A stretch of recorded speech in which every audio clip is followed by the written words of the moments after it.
అందరికీ నమస్కారం. సో మీ అందరికీ తెలుసు తండేల్ సినిమా కొన్ని రియల్ ఇన్సిడెంట్స్ నుంచి మనం ఇన్స్పిరేషన్ తీసుకొని ఈ సినిమా చేశాము. నాకు ఫస్ట్ చందు గారి కథ చెప్పినప్పుడు జస్ట్ ఒక 10-15 నిమిషాలు ఐడియాగా చెప్పాడు.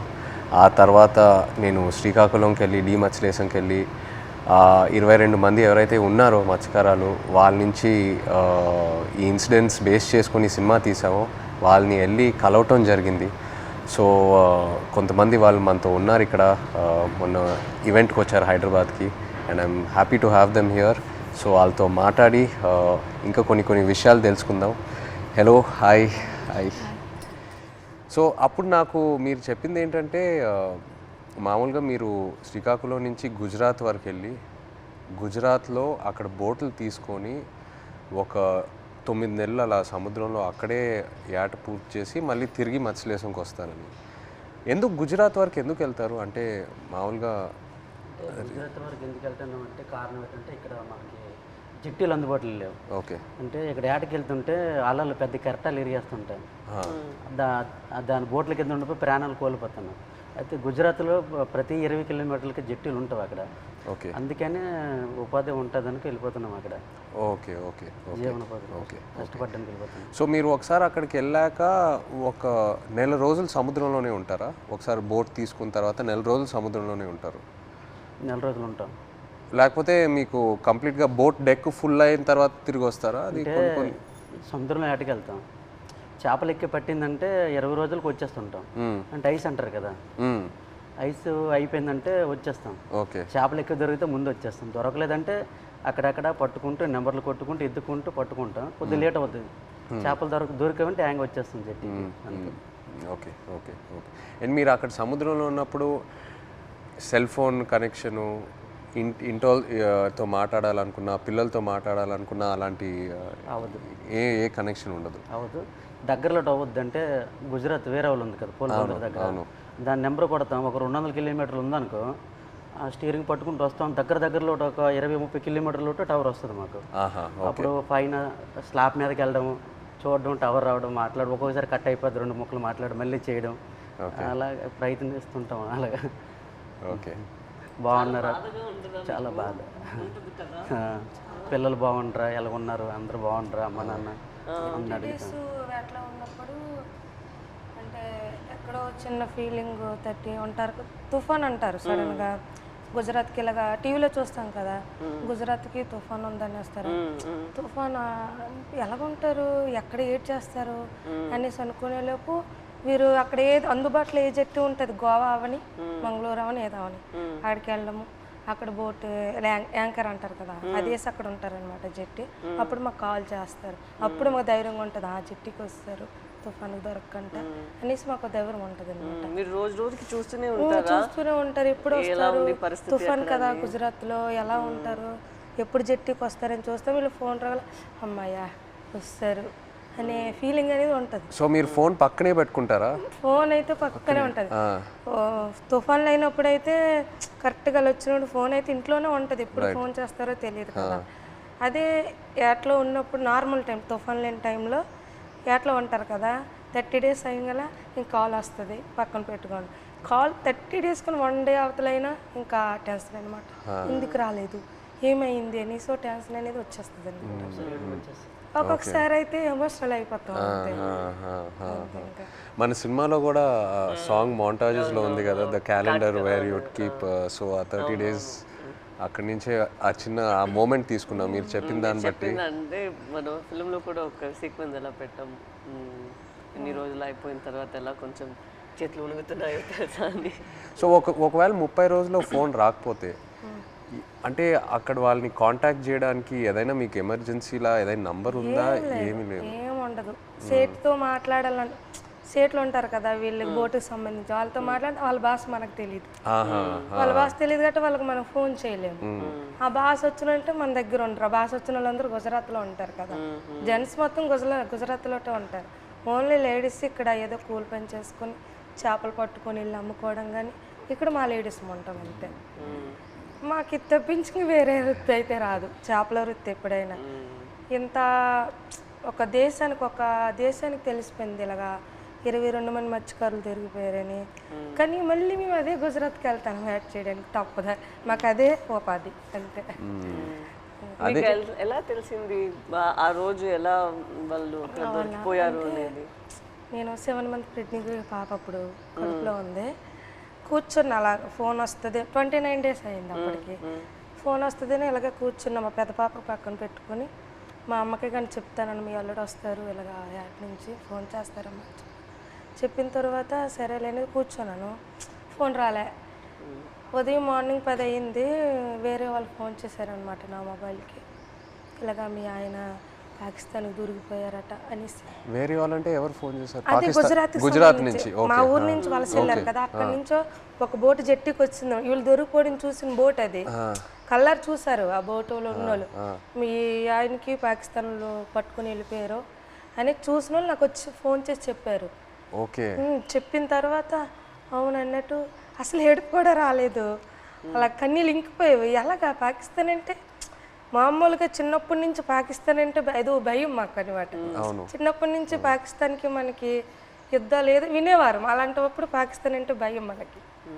అలాంటిది పాకిస్తాన్కి దొరికిపోవడం ఏంటి, ఏం చేస్తారు ఏమో, చంపేస్తారేమో, ఉగ్రవాదులకి గట్రా పేల్చుకోవడం చంపేయడం విన్నాం కదా, ఏమో చంపేస్తారేమో నీటిలో ఉండే అదో టెన్షను. అలాగా కూర్చొని అందరం ఫ్యామిలీ మొత్తం, ఏ ఊర్లో వాళ్ళు సంబంధించిన వాళ్ళు, మా ఊర్లో అయితే 7 ఉన్నారు, మా పంచాయతీలో సంబంధించిన 7 మా దగ్గర కూర్చొని ఏమైంది అనేసి అంటే, ఒక అబ్బాయి భాష వచ్చిన గుజరాతీ భాష ఆడిన అబ్బాయికి మేము వీళ్ళు సేటు ఉంటారు రామారావు వాళ్ళ సేటు, వాళ్ళ సేటుకి ఫోన్ చేయించాం. అడగండి ఒకసారి ఏమైంది ఆ సీట్కి అంటే, వాళ్ళు ఫోన్ చేసి అడిగారనమాట ఏమైంది, ఆ పాకిస్తాన్ వాళ్ళు పట్టుకెళ్ళిపోయారంట, ఏమైంది సీట్ అని అడిగితే అతనే మా పట్టుకుని వెళ్ళిపోయారు, నీటిలో ఉంచారని చెప్పారు. ఇంకా మాకైతే ఎలాగ వస్తారు అనేసి, ఎలాగ ఆలోచించాలి, ఎక్కడికి వెళ్ళాలి, ఎలాగ తీసుకురావాలి అనేసి ఒక ఎమోషనల్ అయితే మామూలుగా కాదు. 22 members అంటే చిన్నపిల్లలు, అప్పుడే మ్యారేజ్ అయిన అబ్బాయి అక్కడే ఉన్నాడు, నేను కడుపుతో ఉన్నాను, 2 పిల్లలు, ఒక భర్త దొరికిపోయిన ఆవిడ కూడా ఇంకా ఆ బాధ వేరే, 2 బిడ్డలు ఒక భర్త అంటే ఇంకా ఆ ఎమోషన్ అయితే ఇంకా వేరే. అందరం ఇంకా అంతే, ఏం చేయాలని ఆలోచనతో ఓ 1 month వరకు అలా ఉన్నాం. ఇలాగా న్యూస్ వచ్చి ఇలాగా ప్రసారం చేయడము, మీడియా కొంచెం హెల్ప్ చేసింది. ఓకే. ఓకే. మీరు ఆ పాకిస్తాన్లో ఇంతకుముందు వేరే ఎవరైనా ఇలా పాకిస్తాన్ సైడ్కి వెళ్ళి వాళ్ళు పట్టుకోవటం జరిగిందా, లేకపోతే ఫస్ట్ టైం అయినా ఇలా జరగటం? ఓకే. ఓకే. ఇప్పుడు కూడా ఉన్నారు అక్కడ? ఇప్పుడు ఉన్నారో తెలియదు కానీ మీరు అప్పుడు ఉన్నప్పుడు అక్కడ మీరు వెళ్ళి ముందే అరెస్ట్ అయ్యి ముందే ఉన్నారు అక్కడ. తీసుకెళ్ళేటప్పటికి మేము ఏడుస్తున్నాం అక్కడ. ఏడుస్తుంటే వాళ్ళు మాకు బుద్ధిరిస్తుంటారు, పళ్ళకోయండి అదేటి ఇదేటని. వాళ్ళు అన్నారు మాకే 2 సంవత్సరాలు అయింది మేము వెళ్ళట్లేదు అని మరికొద్దిగా ఏడ్చేస్తున్నాం మేము. వాళ్ళు 1.5 సంవత్సరాలు ఒక్కొక్కరు ఒక్కొక్క కారణం. అంటే ఆధార్ కార్డులు పేర్లు రాంగు, ఒక్కొక్క పేరు అంటే ఒక బోట్లో 9 మంది ఉంటారు, వాళ్ళకి ఏదో అర్జెంట్ పని నుండి వెళ్ళిపోతారు వాళ్ళు. అంటే టిక్ పాస్లో పేరు ఉండాలి, నేను ఎవరు కలాసి వచ్చారనుకో ఆ టిక్ పాస్ ఆఫీస్కి వెళ్ళి పేరు రప్పించుకోవాలి, పలానా రామారావు పలానా రాంబాబు అని. అది ఎవరు వెళ్ళిపోతే వాళ్ళ పేరు ఏం చెప్పేశాడు అక్కడ. మన ఇండియా నుండి హై కమిషనర్ వచ్చేటప్పుడు కొన్ని పేర్లు రాంగ్ చెప్పేస్తారు అలా, దానివల్ల ఆయన ఉండిపోయాడంట అక్కడ. ఆయన చెప్పడం మరికొద్దిగా ఏడుపు వచ్చింది మాకు, చాలా బాధ అనిపించింది. ఆ నైట్ భోజనం కూడా మానేసాం, మళ్ళీ అలాగ రోజులు గడిచిన కొద్ది అలాగే ఇదైంది. అక్కడ జైల్లో అంటే మీరు ఏం చేసేవాళ్ళు రోజు? ఏదైనా ఫ్రీడమ్ ఇచ్చేవాళ్ళా లేకపోతే సెల్లోనే ఉండేవారా, ఏం చేసేవారు? అంటే తెల్లారితే వచ్చేవారు కానిస్టేబుల్ పోలీస్ పాకిస్తాన్, లేపి మొక్కలకి నీళ్ళ గంట పోసేవాళ్ళం. ఓకే. తర్వాత గడ్డి గంట తెంపేవాళ్ళం, గడ్డి. తర్వాత గార్డెనింగ్ అని వాళ్ళు పాకిస్తాన్ ఖైదీలతో నీళ్ళు జల్లిస్తారు, వాళ్ళు జల్లిస్తే కర్రకి గోనకి చుట్టేసి అలాగా అలికినట్టుగా కలాపేసినట్టు చేపిస్తారు. మాకు నీళ్ళు మోయమంటారు మాకు. ఓకే. ఆ నీళ్ళు మోస్తాం, 1-2 గంటల పని ఉంటుంది, మళ్ళీ లోపల తీసుకెళ్ళి తాళాలు వేసేస్తారు. ఇప్పుడు మీరు ఒకవేళ ఇంట్లో వాళ్ళతో మాట్లాడాలంటే ఉత్తరాల వైపే మీకు కమ్యూనికేషనా, లేకపోతే సెల్ ఫోన్తో? ఫోన్ ఏం లేదు, ఓన్లీ ఉత్తరాల వైపే. అండ్ అది పంపించడానికి ఎంతసేపు పట్టేది? మీరు ఒకసారి రాసిన తర్వాత, ఉత్తరం రాసిన తర్వాత వెళ్ళి మత్స్యలేశంకి చేరడానికి ఎంత టైం పట్టేది? అంటే మేము దొరికిన తర్వాత వాళ్ళు ఇండియా వాళ్ళు ఉన్నారు దాంట్లో, ఉత్తరాలు కూడా మేము అదే నెల 2 నెలలకి ఒక్కొక్కసారి లేట్ అయితే 3 నెలలు కూడా వస్తుందని చెప్పారు. మేము కూడా లెటర్లో రాసాం ఇలా అనుకోండి అంటే ఏట పూర్తి అయిపోయింది, అదే రోజు తెల్లారిసరికి వచ్చే టైంకి అనుకోకుండా దొరికిపోయాం, ఇలా జరిగింది. ఒక పక్క బాధగుండా లోపల దిగమింగుకొని మీరు శుభ్రంగా ఉండండి అని వాళ్ళకి చెప్పాం. అప్పుడు ఇప్పుడు ప్రెగ్నెంట్ అప్పుడు అదే ఏట రావాలనుకుంటాను ఊరు నేను ఇంకా వచ్చి రావాలనుకుంటా ఇంకా దొరికిపోయింది. లెటర్లో మాకు జాగ్రత్త చెప్తూ వాళ్ళ పైన ఆవేదన కూడా మాకు కనిపించింది లెటర్.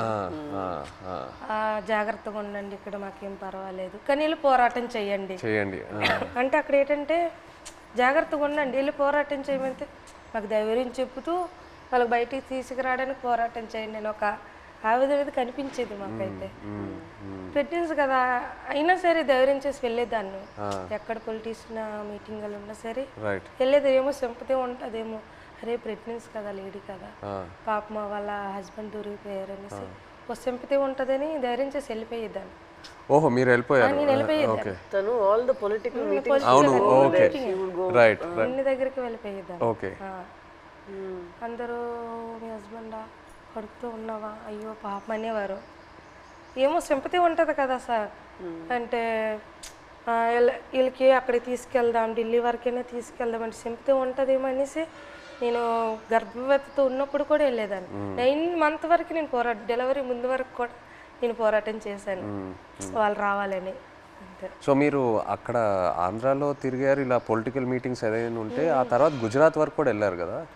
ఢిల్లీ వరకు వెళ్ళారు. గుజరాత్కి వెళ్ళా స్టేట్ దగ్గర ఢిల్లీ వరకు వెళ్ళారు. స్టేట్లకి ఫోన్ల వరకే, గుజరాత్ వెళ్ళలేదు. డెలివరీ అయిపోయిన తర్వాత 20 days పాపకి 20 days పాపకి ఇంటి దగ్గర వదిలేసి దాన్ని ఢిల్లీ వెళ్ళాం. ఢిల్లీ వెళ్ళిన తర్వాత అంటే అందరూ అనేవారు, ఇతను కూడా లెటర్లో రాశారు ఢిల్లీ వెళ్ళండి, ఢిల్లీ వెళ్తే మనకి వచ్చే అవకాశాలు ఉన్నాయని ఇతను లెటర్లో రాసేవారు అనమాట రామారావు గారు.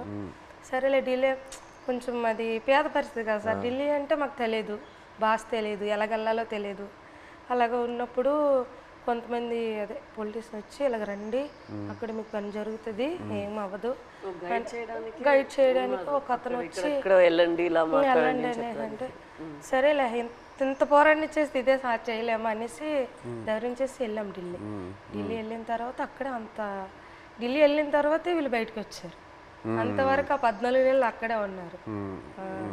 అతను అంబాసిడర్తో మాట్లాడడం కానీ ఉన్నారనడం కానీ. మెయిన్ మాకు బాధ కలిగించింది ఏంటంటే పుల్వామా దాడి.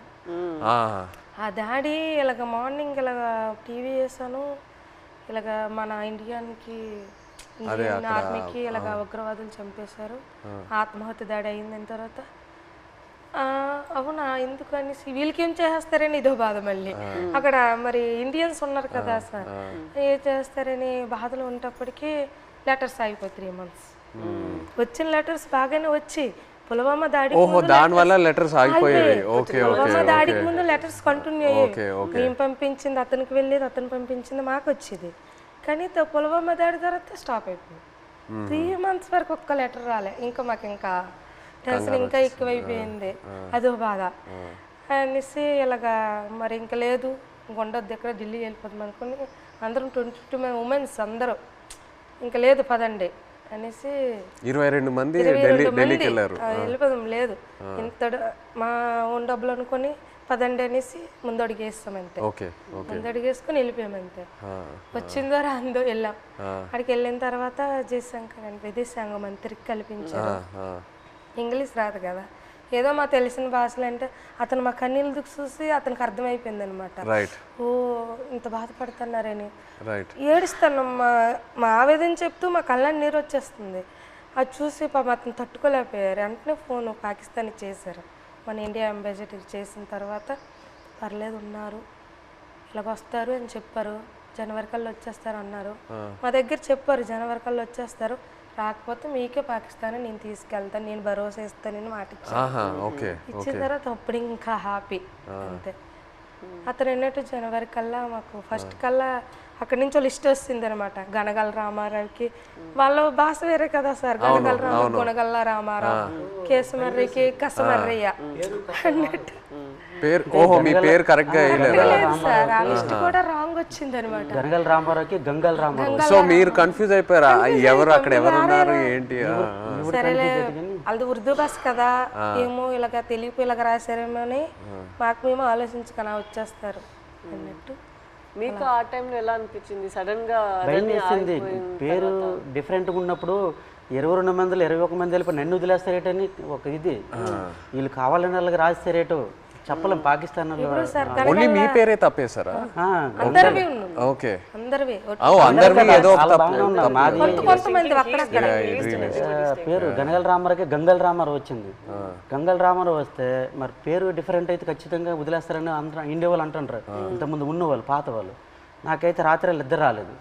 22 మందిలో 22 నా పేరు రాకపోతే నాకు వదిలేస్తే నాకు నిద్ర పట్టట్లేదు, తినాలనిపించట్లేదు. అప్పటికే 14-15 నెలలు అయిపోయింది, సంవత్సరం దాటిపోయింది. అప్పటికి ఇలాగ అయిపోయాను, సన్నంగా అయిపోయాను. వాళ్ళు ఏదో చపాతీలో అంటే ఏదో కలుపుతారంట అక్కడ జైల్లో, అదేదో మనకి ఏదో బరువు మోయాలని మోయలేమంట, ఆవేశం వచ్చేస్తుందంట. వాళ్ళు చెప్పిన మాటలే అప్పటికే సన్నంగా అయిపోయాను. తర్వాత నోటానికి కూడా బ్లడ్ వచ్చేస్తుంది. ఏమంటే టెస్టులు చేస్తే వేడి వల్ల అన్నారు, ప్రాబ్లం లేదంటే కొద్దిగా ఆపేయకుండా ఉన్నారు. అలాంటి చాలా భయం వేసేది. అలాగే పుల్వామా టైంలో మీరు అక్కడ ఒక కన్ఫ్యూషన్ లాగా ఏమైనా అయిపోయిందా మీకు? అయిపోయింది మరి. ఏదో వేరే సెల్లో పెట్టేవారంట అక్కడ, ఏదైనా బయట ప్రమాదం ఏదైనా జరిగితే. అంటే బీహార్ జైల్లో ఒక పాకిస్తాన్ ఖైదీకి ఇండియా వాడు చంపేశారని తెలిసింది మాకు. అక్కడ జైల్లో టీవీ ఉంది మాకు చూస్తుండగా. చంపేస్తే మాకు తెలీదు, మాకు 4 రూమ్లో అందరికి ఒక్క రూమ్లో బంధించేస్తుంటారు. బ్యాగులకి నైన్గా పట్టుకొని ఒక రూమ్లో తీసుకెళ్ళి ఇంకోటి బాంబు వేసేస్తారు, మనం చంపేస్తారని అంటే ఇంకొకడు. చాలా భయం వేసేస్తుంది. అప్పుడు ఇంకో అందులో 2 కానిస్టేబుల్ ఉంటారు కదా కొందరు పాకిస్తాన్ వాళ్ళు, ఆయన లేదు అక్కడ మీ ఇండియా కూడా మా పాకిస్తాన్ ఖైదీ చంపేశాడు కదా, ఇక్కడ మీ వాళ్ళకి ఏం జరగకంటే మీరు అందరికి ఒక రూమ్లో పెడతాను, మీరు జడవద్దని చెప్పాడు. అప్పుడు కొద్దిగా ఊపిరి పీల్చుకున్నాం. అలా జరిగింది. అండ్ మీకు జైల్లో ఇప్పుడు డబ్బుల్లా ఇప్పుడు ఈ ఉత్తరాలు పంపించడానికి ఆ అమౌంట్ ఎలా మీకు వచ్చేది? పెన్నుల మీద పేర్లు చేస్తాను నేను, ఒక్కొక్కరు ఒక్కొక్క పని నేర్చుకున్నాం. నాకైతే 2 వారాలు పట్టింది టైం. ఓకే. ఇప్పుడు నాకు చైతన్య పెన్ను ఉంటుంది, పైన దారంతో నాకు చైతన్య పేరు వచ్చేస్తుంది. కింద సాయిపల్లి అంటే ఒక పెన్ను మీద 2 పేర్లు రాస్తే 2 పేర్లకు 200 ఇస్తారు. ఒక పేరు అయితే 100 రూపాయలు ఇస్తారు. అలాగే రోజుకి 5-6 పెన్నులు అలా చేసేవాడిని. ఆ పెన్నులు వాళ్ళకి ఇస్తే ఖైదీ లేట్ చేస్తారు, వాళ్ళకి బెయిల్ మీద వెళ్తారు కదా కోర్టుకి, వాళ్ళ ఫ్యామిలీకి ఇస్తారు కదా. ఆ డబ్బులతోటి మేము ఏంటంటే అప్పుడప్పుడు ఏదో గుడ్లు తెచ్చుకుంటాం కానీ మాంసం కానీ తినడం కానీ. 22 మందికి మరి మెయిన్ లీడర్ని కదా, వాళ్ళ గెడ్డలకు కానీ వాళ్ళ రింకిలకు కానీ బిస్కెట్లకు కానీ ముసలి వాళ్ళకి తెలియదు కదా, వాళ్ళకి డబ్బులు ఇచ్చేవాడిని గెడ్డలకి. సో ఒక్కో ఉత్తరం పంపించడానికి ఎంత అయ్యేది మీకు? అంటే ఒక 200-300-500 అంటే మా డబ్బులు ఉండవని తెలిసి ఏవో ఖర్చులు మట్టుకు పనులు చేస్తుంటాం. వాళ్ళకి ఇచ్చి అలాగే. నేను ఎన్ని పేజీలు రాయొచ్చు ఒకసారి? ఎన్ని పేజీలు పంపించచ్చు ఉత్తరం? అంటే వైట్ పేపర్ మీద రాసి లోపల కవర్లో పెడతాం మేము. మినిమం రెండు పేపర్లు 22 మంది 2 పేపర్లో రాసి పంపించాలి. అంటే ఒక్కో ఇద్దరేసిది ఒక్కో ఉత్తరం ఉంటుంది. 22 మంది ఎవరిదా ఇద్దరు జాయింట్ పడేవాళ్ళం. ఓకే. ఇంకా డబ్బులు లేనప్పుడు సర్దుకుంటేవాళ్ళం. అలాగే ఇటు పెట్టి అలాగే అడ్జస్ట్మెంట్ అయ్యేవాళ్ళం. మీరు ఒక్కొక్కరికి ఈ ట్రిప్ అయితే నువ్వు లెటర్ పంపిస్తే నెక్స్ట్ ట్రిప్ నేను పంపుతాను. మళ్ళీ మాకు కాంప్రమైజ్ అయ్యి అడ్జస్ట్ చేసుకునేవాళ్ళం. ఓకే. అండ్ మీ పాప ఫోటో ఫస్ట్ టైం ఎలా చూసారు అక్కడ? అంటే పేపర్లో కటింగ్ చేసి ఉత్తరాలు పెట్టేసి పంపించారు ఆవిడ. అంటే అక్కడ ఏమేం జరుగుతుందన్నా ఊర్లో? ఓకే. పెట్టారు, పెట్టేసి పంపించేదాన్ని. అది చూసి అందులో చూసారు వాళ్ళ పాప. మీరు కావాలని అలా ఫోటో పెట్టారా? అంటే ఫోటో కావాలని కాదు, చూడు ఇలాగ ధర్నా చేస్తున్నాం, మీరు భయపడకండి, ధైర్యంగా ఉండండి, మీకు తీసుకొచ్చే బాధ్యత మాదనేసి ఒక ధైర్యం చెబుతూ ఒక లెటర్ రాసేవారు. ఇక్కడ మేము భయపడే వాళ్ళకి భయపెట్టిస్తే వాళ్ళు ఇంకా భయపెట్టేస్తారు కదా అనేసి ఒక పోరాటం చేస్తాను, మీరు జడకండి ధర్నాలు చేస్తాను అనుకుని పాప ఫోటో కట్ చేసి పెట్టేసి పంపించారు. జైల్లో అయితే చాలా బాధ. అంటే ఆ పాకిస్తాన్ ఖైదీలకి పడుకుని పెట్టి చెట్ట పైకి ఎత్తేసి పట్టుకొని పెద్ద బెల్ట్ ఉంటుంది, ఇలాగ బాధేసేవారు. అమ్మో సచ్చాను బావ సచ్చాను అంటే మేమేంటి మనకి అలాగ కొట్టేస్తారని మేము జడిసిపోయాం. ఈ చెట్ట పైకి ఎత్తేసేవారు, చేయలాగా సాపేసేవారు. కింద పడుకుని పెద్ద బెల్ట్ ఉంటుంది కర్ర పట్టుకొని ఇలా తిడ్డ ఉంటుంది అలా ఉంటుంది. ఆ బెల్ట్లో అలా కొడుతూ అమ్మో సచ్చాను 10 దెబ్బలు అంటే అలాంటివి. మనకి ఇండియా వాళ్ళు కూడా అలాగే కొడతాను జడిసిపోయాం. ఫస్ట్లో మేము వెళ్ళేటప్పటికి మొక్కలకి నీళ్ళు పోస్తుంటాం కదా, ఆ పక్కన వాళ్ళకి అది ఏం చేసాడో మనకు తెలీదు. అలా కొడుతుంటే అలాగే మనకి కూడా కొట్టేస్తారని భయం వేస్తుంది ఫస్ట్లో. వాళ్ళు అన్నారు మీకు ఇలాగ కొట్టరు, మీరు ఇంకా ఒకసారి 2 సార్లు తప్పులు చేస్తే మీకు కొడతారు. తప్పులు అంటే జైల్లో కానీ మా 22 మందిలో కానీ, ఇంకా గుజరాత్లో ఉన్నారు ఇండియా వాళ్ళు కదా, ఏ బాత్రూమ్ దగ్గర బట్టలు ఉతుక్కున్నప్పుడు కానీ మనలో మనం కొట్టుకుంటే ఒకసారి కుదిరేసి రెండోసారికి గడికి ఒక మనిషి 3 తప్పులు చేస్తే మీకు కూడా అలాగే పడుతుంది. అంటే అప్పటి నుంచి గొడవలు కూడా అదే బాత్రూమ్ దగ్గర అలాగే అడ్జస్ట్మెంట్ అయిపోవాలి మేము. అలాగే అలా కొట్టేస్తారు రిటర్న్. మీరు ఒక్కొక్కరికి ఎలా సమాధానం చెప్తారు అక్కడ ఎన్ని రోజులు ఉన్నప్పుడు? ఎలా మీరు సమాధానం ఏంటి, తిట్టేవారు కూడా 22 మంది ఉన్నాం, నీ వల్లేని ఇలా ఇలా జరిగింది, మా డ్రైవర్లు కూడా నీ వెంట వచ్చారు. అంటే ఇంతకుముందు ఇతనికి యాట్లో గనగల రామారావు పాకిస్తాన్ వైపు ఎక్కి యాడ్ చేసేవారు, బోర్డర్ దగ్గరలో ఇతని వల్ల దొరికిపోయారు అనేసి ఒక బ్యాడ్ నేమ్ మీద వచ్చింది ఇతనికి. ఇతను అది దృష్టిలో పెట్టుకుని భోజనం సరిగ్గా చేసేవారు కదా అక్కడ. పెళ్ళి అవన్న కుర్రోలు కూడా ఉన్నారు కదా, నాకు పెళ్ళి అవ్వకుండా కూడా మీరు చేస్తారు, మీ నిండా మీకు దొరికిపోయాం అని అనేవారు. ఒక బాధలో ఉండేది. తప్పదు మరి, జరిగిపోయింది చాలా బాధ. బట్ ఇప్పుడు వాళ్ళందరూ బయట వచ్చేసారు, పిల్లలు కూడా చేసుకుంటారు. భయంలో ఉన్నప్పుడు అలాగే సడన్ గా మనం మాట్లాడతామా అనుకునేది అని మాట్లాడేస్తాం. మీరు గుజరాత్ సేట్ దగ్గరికి వెళ్ళి ఆయనతో మాట్లాడటం ఆ ఐడియా రాలేదా? అంటే సేట్ దగ్గరికి వెళ్తే ఆ డబ్బు ఆ విషయం భాష రాదు కదా, సో దానివల్ల మీరు కొంచెం ప్రెగ్నెన్సీ డెలివరీ టైం కదా సార్, అతను లేరు, మనకి కొంచెం ఇబ్బంది ఉందనేసి నేను అతను సేటికి ఫోన్ చేశాను సార్. అక్కడికి చేసిన తర్వాత ఇలాగ అంటే భాష వచ్చిన వాళ్ళతో మాట్లాడించాను, ఇలాగ చెప్పండి డెలివరీ టైం ఉంది కదా, అతనికి ఏమైనా అమౌంట్ నేను వెయ్యను అంటే కొంచెం కోపంగా మాట్లాడేవారు వాళ్ళు. నేను వెయ్యను, పట్టించుకోలేదు వాళ్ళు సేట్లో. మాకు కూడా 2 బోట్లు దొరికిపోయాయి కదా, నేను ఎందుకు మీకు వేయాలన్నట్టు మాట్లాడేవారు. ఇప్పుడు మీరు ఇలా ఒక పరిస్థితి రాలేదంటే కూడా మీకు చాలా కష్టాలు వస్తూనే ఉంటాయి కదా, మీకు రోజుకి ఇలా మీరు చెప్పినట్టు ఎలా తుఫాన్ వస్తుంది దాన్ని మీరు చూస్తూనే ఉండాలి కదా. తుఫాన్ వచ్చింది, అక్కడ చేస్తుండగా తుఫాన్ వచ్చింది. తర్వాత యాంటీ అని వైర్లెస్ మాకు పిడికి పడ్డా తిరిగిపోయింది, చాలా ఇబ్బంది పడ్డాం. తర్వాత బోటు మొత్తం నీరు అయిపోయింది, చాలా ఎదుర్కొన్నాం అన్నీ. ఒక్కొక్కసారి బోట్లు మునిగిపోతున్న టైంలో పక్కన బోట్ వచ్చి మనుషులకు కాపాడేవారు, బోట్ మాత్రం మునిగిపోయేది. కానీ అక్కడ పక్కన బోట్ లేకపోతే ప్రాణాలు కూడా కోల్పోతారు. అలాంటి పరిస్థితి ఇదని వాళ్ళు చెప్పినప్పుడు మీరు మీ ఆయన దగ్గర అడగలేదా, మీరు ఎందుకు ఈ పని చేస్తున్నారు, మాతోనే ఉండండి, ఇక్కడే ఏమైనా పని చేయండి, మీరు అట్లా ఏం అడగలేదా? లేదు మేడం, అలాంటి ఉపాధి అక్కడ లేదు, మా సైడ్ లేదు. అక్కడికి వెళ్తేనే మాకు మేము అంటే ఇక్కడ రూపాయి వేస్తే అక్కడ 2 రూపాయలు లేదు. ఇక్కడ నెలనోలే లైక్ ల్యాండ్ ఇట్ సెల్ఫ్ వేరే ఏమైనా ఒక పని మనం చేసుకోవాలి కదా, ఇంత రిస్కీగా ఎందుకు? చాలా మంది డిగ్రీ ఇవన్నీ చదువుకుని ఉన్నారు చాలా మంది, చేసిన వాళ్ళు కానీ జాబులు రావట్లేదు. మంచిగా ఎస్టీ జాబితాలో ఏదో చేరిస్తే మాకు జాబులు వస్తామని అంటారు, కానీ చదువుకున్న జాబులు రావట్లేదు. అందుకే ఎక్కువ వలసలు వెళ్ళిపోతారు. చాలామంది చదువుకున్న వాళ్ళు కూడా వెళ్ళిపోతుంటారు. వీళ్ళ అబ్బాయి కూడా చదువుకుంటారు. చాలామంది డిగ్రీలు ఇంటర్లు చదువుకున్న జాబులు రాక వెళ్ళిపోతుంటారు. మా మధ్యకి ఎస్టీ జాబితాలు చేరిస్తేనే ఆ జాబులు వస్తావంటే దానికోసం ప్రయత్నిస్తాను, కానీ ఇక ఎవరు సరిగ్గా పట్టించుకోవట్లేదు. ఎందుకు మాకు జాబులు రావట్లేదు అర్థం కావట్లేదు. సో మీరు శ్రీకాకుళం నుంచి లెటర్స్ పంపిద్దాం అనుకున్నారు కదా పాకిస్తాన్కి, అప్పుడు జైల్లో ఉన్నప్పుడు. అప్పుడు ఇక్కడి నుంచి లెటర్లు పంపించడానికి ఏదైనా ఇబ్బంది ఉండిందా? ఇబ్బంది ఉంది.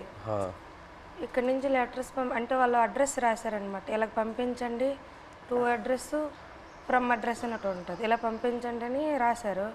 అలాగే మేము పోస్ట్ ఆఫీస్కి వెళ్ళి ఇలాగ రాస్తే పాకిస్తాన్ రాస్తే వాళ్ళు చదివారు, పాకిస్తాన్ ఏంటి, పాకిస్తాన్కి మీకేం సంబంధం, మీరు పాకిస్తాన్కి లెటర్ వేయడం ఏంటి, ఇలాగ అడిగేవారు అనమాట. చాలా ఇబ్బంది పెట్టేశారు. 2-3 డేస్ వాళ్ళకి ఇలాగే ఇబ్బంది పెట్టేస్తే మేము ఈ స్టోరీ మొత్తం చెప్పిన తర్వాత వాళ్ళు అప్పుడు ఒప్పుకున్నారు. తర్వాత మేము ఏదో పాకిస్తాన్ నుంచి వచ్చినట్టు, వీళ్ళు పాకిస్తాన్ వాళ్ళు, మీరు వేయడం ఏంటి పాకిస్తాన్ అనేసి వాళ్ళ క్వశ్చన్లు అడిగేవారు. చాలా ఇబ్బంది పెట్టేశారు. తర్వాత ఈ స్టోరీ మొత్తం చెప్పిన తర్వాత అప్పుడు నమ్మారు. అంతే. మీ ఫ్యామిలీ ఎవరు చెప్పలేదా మీకు ఇలా చేపలు పట్టుకున్న వాళ్ళని పెళ్లి చేసుకోకూడదు, ఇలాగే ఉంటుంది మీకు, ఇదన్నీ ఎందుకు, లేదంటే ఎందుకు లవ్లో పడుతున్నారు మీరు ఇలా రిస్కీ లైఫ్లో ఉన్న వాళ్ళతో, అలా ఏమి ఎవరు చెప్పలేదా? ఏదండి అదే మీరు ఎవరు చెప్పలేదా? అమ్మ నాన్న వాళ్ళు ఎవరు లేదు, ఇక్కడ ఉన్న వాళ్ళే చెప్పినా అవి లవ్లో ఉంటాం కదా, అవి కనిపించదు అనమాట. అంతే, లవ్లో ఉంటే అతనే కావాలన్నట్టు ఉంటది అంతే. ఎంత రిస్క్ అయినా పర్లేదు ఇలాగే ఉండిపోతుంది. అతనే కావాలి. మన తండేల్లో సత్య అండ్ రాజు లాగే ఒక రకంగా. సార్ ఇప్పుడు మేము పాకిస్తాన్ దొరికి భారతదేశం మొత్తం తెలుసు కదా, ఈ కథ తీయాలని మీకు ఎలాగనిపించింది? మా ఇంటికి రావడం, తినడం, చేయడం చాలా హ్యాపీ అనిపించింది. మీకు ఎలాగ ఆలోచన వచ్చింది తీయాలని? ఎంతమంది తెలుసు కదా, చాలామంది ఉన్నారు, ఎవరికి రాని ఆలోచన మీకు ఎలాగొచ్చింది? లేదు, చాలా అంటే ఫస్ట్ నాకు చందు ఈ కథ చెప్పిన తర్వాత కార్తిక్ వచ్చి నాకు ఈ ఐడియా చెప్పాడు. ఆ తర్వాత చందు నాకు నేను సినిమాలో ఇలా ఇలా ఒక స్క్రీన్ ప్లే ఇలా తీద్దాం అనుకున్నాను చెప్పిన తర్వాత బాగా ఎక్సైట్ అయ్యా. వెంటనే మనం శ్రీకాకుళంకి వెళ్ళి మత్స్యలేశంకి వెళ్ళి అందరినీ కలుద్దాము, అక్కడ వాళ్ళని కలిస్తే నాకు ఇంకా మంచి ఐడియాస్ వస్తాయని చెప్పి అక్కడ వచ్చి మీతో ఆ రోజు స్పెండ్ చేయడం జరిగింది. ఆ తర్వాత వైజాగ్కి వెళ్ళి పోర్ట్లో మళ్ళీ సముద్రంలోకి వెళ్ళటం అదంతా జరిగింది. కానీ మిమ్మల్ని వచ్చి కలిసాక నాకు అర్థమైంది ఈ క్యారెక్టర్లో, ఈ కథలో ఇంకా ఎన్ని లేయర్స్ ఉన్నాయి, ఎన్ని కష్టాలు ఉన్నాయి, ఎన్ని హై పాయింట్స్, ఇన్స్పైరింగ్ ఎలిమెంట్స్ ఎన్నో ఉన్నాయని. సో ఇప్పుడు తండేలు అంటే దాని మీనింగ్ ముందే మీకు తెలుసా? కార్తిక్ చెప్పి లేదు, తండేలంటే అంతకుముందు తెలీదు.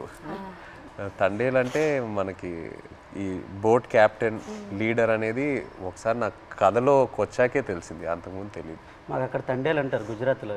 అదే వాండర్లో మాకు తండేలు అంటే చిప్పి నడిపించే వారిని తండేలు అంటారు అక్కడ.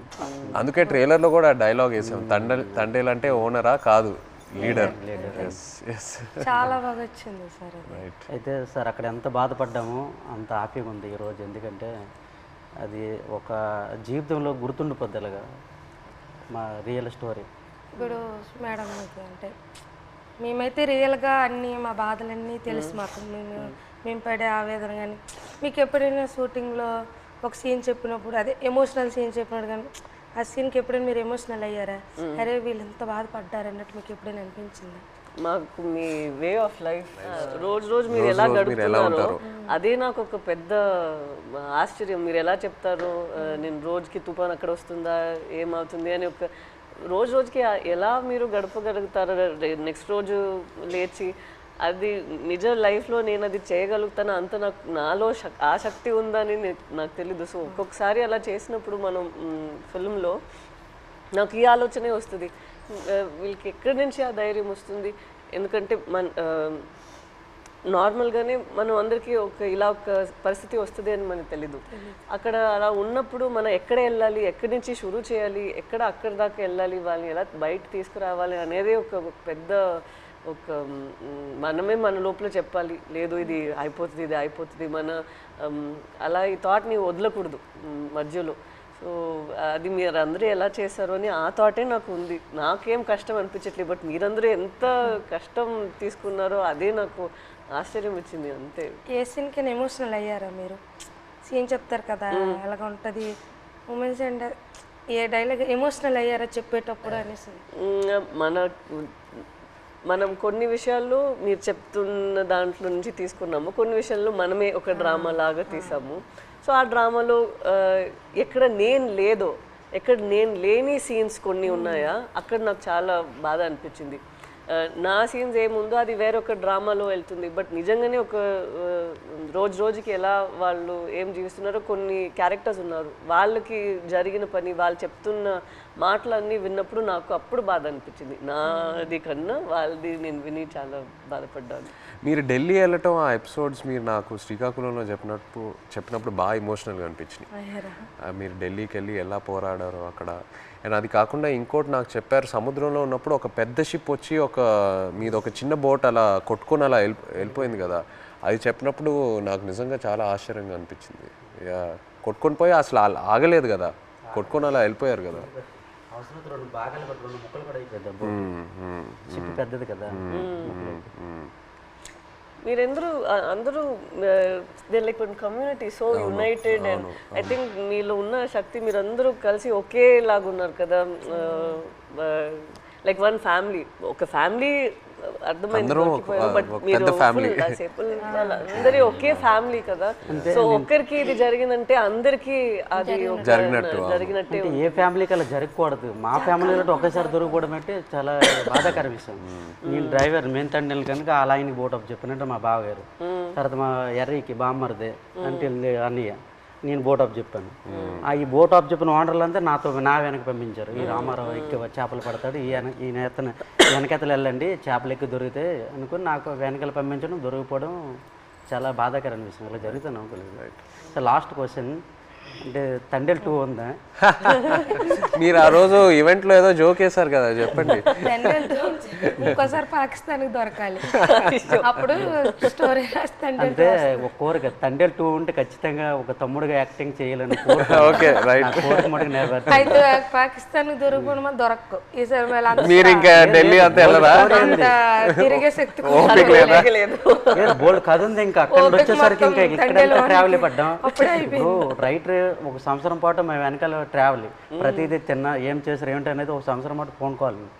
అదే ఇక్కడ పాకిస్తాన్ వచ్చేసరికి ఇక్కడ అప్పటికి 7 సంవత్సరాలు అవుతుంది. ఇప్పుడు చాలా ఉన్నాయి కదా, ఇంకా ఇక్కడ తండేల్ 2లో కూడా ఇంకా బోల్డ్ కథ ఉంటుంది. కానీ ఈసారి ఫైట్ చేయాలంటున్నారు కదా మీరు వెళ్ళి అక్కడ నుండి ఇక్కడికి వచ్చేసరికి నేనేం చేశాను ఇంకా బోల్డ్ అని ఇంకా స్టోరీ ఉంది. ఇంకా ఖచ్చితంగా ఇది చెప్పండి మాకు జీవితంలో ఇది గుర్తుండిపోతుంది.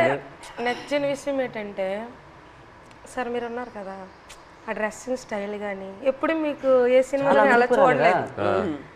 ఆ చినిగిపోయిన సెట్ కానీ ఆ డ్రెస్సింగ్ స్టైల్ కానీ అనకాపల్లిలో ఒక షూటింగ్ ఉంది కదా, అక్కడికి వచ్చాము. అక్కడ చూసి నేను షాక్ అయిపోయాను. అదే ఏ సినిమాలో చూడలే అసలు. అలా ఇమిడిపోయారు సార్ మీరైతే.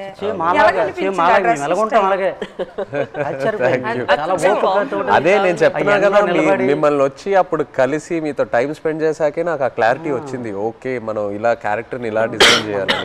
సో లాగా సేమ్ బనీలతోటి ఆ ఎండలోటి ఇవన్నీ చాలా కష్టపడ్డారు. చాలా యాంకర్ పట్టుకొని ఉన్నారు కదా ఫస్ట్ పోస్ట్ పట్టుకొని హైలైట్ అది అయితే అందరు కూడా మా ఊళ్ళు ముసలంతా సాయి సినిమా మేము చూడాలి. ఎవరికి ఫోన్ చేసినా అదే రింగ్ స్టోన్ బుజ్జి తల్లి. ఎవరికి ఫోన్ చేసినా రింగ్ స్టోన్ ప్రతి సెల్లకి హైలెస్ సాంగ్ ఉంది కదా, అది ఎలా హైలెస్ అది మా స్లాంగ్. అవును, ఎలా సింక్ అయింది అది అక్కడ అంటే మీ మలాలకి తెప్ప లాగేటప్పుడు వస్తారు కదా when they rowing when they pulling the net. ఇప్పుడు అది రేరు. ఇంతకు ముందు జనరేషన్ లో ఎక్కువ వాళ్ళు వచ్చినప్పుడు దీనికి మీరు తెడ్డు అంటారు కదా, కత్తావ అంటాము. ఏమంటారు? కత్తావా. ఆ కత్తావ పట్టుకుని కత్తావా అంటాము మేమైతే. అండ్ పెద్దలు వచ్చినప్పుడు ఇలాగ బోట్ వెళ్తుంది కదా, ఆ కత్తం తోటే అలా లెవెల్ చేసుకొని వచ్చి ఐలెస్ అనుకుని వచ్చి వడ్డీకి వస్తారు. అంటే ఎలా సింక్ అయింది అది, అది మాకు ఆశ్చర్యం. ఈ విషయం మన చందు మొనెటి అండ్ దేవి గారికి వాళ్ళకి క్రెడిట్ ఇవ్వాలి. రైట్, శ్రీమణి గారికి. బుజ్జి తల్లిలో ఒక పాయింట్ ఉంది, అది అయితే నాకు కదిలించింది. ఏది? ఉప్పు నీటికి ముప్పును కూడా గట్టిగా దాటి గట్టి అంటే ఎంత అలలకైనా మీరు దాటుతారు, కానీ ఒక కన్నీటి చుక్క దాటలేకపోతాడు అంతే. అక్కడైతే చాలా ఎమోషనల్ స్ట్రాంగ్. ఆ పాయింట్ అయితే నాకు పిచ్చిగా నచ్చింది, చాలా బాగుంది. Thank you so much. Actually మీరందరికీ థ్యాంక్ యూ చెప్పాలి. మీరు మాకు పూర్వ జన్మలో అదృష్టం చేసుకున్నాం. అట్లా ఏం లేదు, అట్లా ఏం లేదు. జీవిత రియల్ జరిగింది. ఇంకో ఎన్నో విషయాలు చెప్పాలి, బట్ మనకి సినిమా పరంగా ఓన్లీ 2 గంటలే ఉంది. బట్ ఇంకా ఎన్నో చెప్పాలి. ఫ్యామిలీకి ఈ కథ నచ్చిందంటే మా అదృష్టం సార్. అది బొమ్మ దద్దరెళ్ళిపోతుంది సార్. రాజులమ్మ జాతరే పొలిటీషియన్ అనడం లేదు, రాజులమ్మ జాతరే పొలిటీషియన్ అనడం లేదు, కానీ పొలిటీషియన్ చూస్తే ఇంకా బాగా ఏమో అనిపిస్తుంది మాకు. అంటే చూస్తారే వచ్చుకోరు జట్టీలు లేవు, వాళ్ళకేం తెలుస్తుందేమో ఒక నమ్మకం. ఇంకా జట్టి స్పీడ్గా అవుతుందేమో. జట్టు ఉంటే మాకు ఎలాంటి ఇబ్బందులు ఉండవు సార్. మా కోసం మత్స్యకారుల కోసం ఏదేని ఒక మంచి పని చెయ్యండి సార్. అదేనే మీకు వీలైనంత తప్పకుండా అందరి కోసం, మా కోసం అని కాదు, మత్స్యకారుల కోసం. 8 మంది హీరోలు ఉంటుండగా మీరు మా జీవితాన్ని ఎంచుకున్నారు. తప్పకుండా అది పెద్ద. మేము అనుకున్నాము రిలీజ్ ముందే మీకు ఒకసారి చూపిద్దామని, బట్ మీరు ఐ థింక్ థియేటర్ లో చూస్తే శ్రీకాకుళంలో థియేటర్ లో మీరు అందరూ వెళ్ళి చూసి ఖుషిగా అవుతుంది. నేను అనుకుంటున్నాను మీకు సినిమా నచ్చితే మాకు ఎంతో సంతోషం.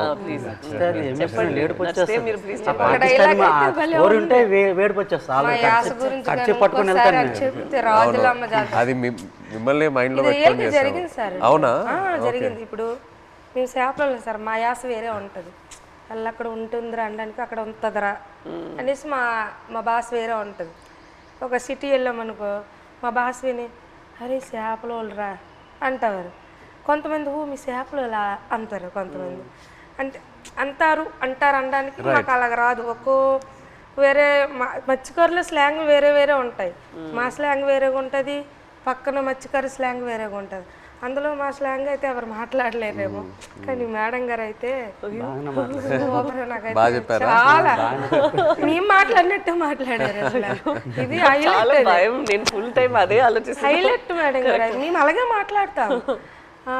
ఉంటదిరా అలాంటి వెళ్దాం రా అన్నట్టే మేడం గారు. చాలా థ్యాంక్ యూ సో మచ్. ఇది నాకు పెద్ద compliment. Thank you very much. Success meet మాత్రం శ్రీకాకుళం అది నా ప్రామిస్.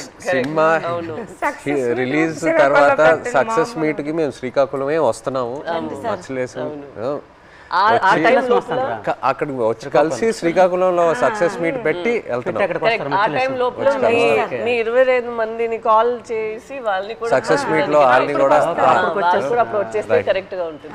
శ్రీకాకుళం నుండి కేమచ్చలేసి వస్తానరా, రమ్మంటే వస్తాం, ప్లాన్ చేస్తాం. బట్ సక్సెస్ మీట్ అయితే శ్రీకాకుళంలో చేస్తున్నాము తప్పకుండా. Okay, thank you so much. మాతో మీరు కలిసి ఇంత షేర్ చేశారు. Again thank you so much.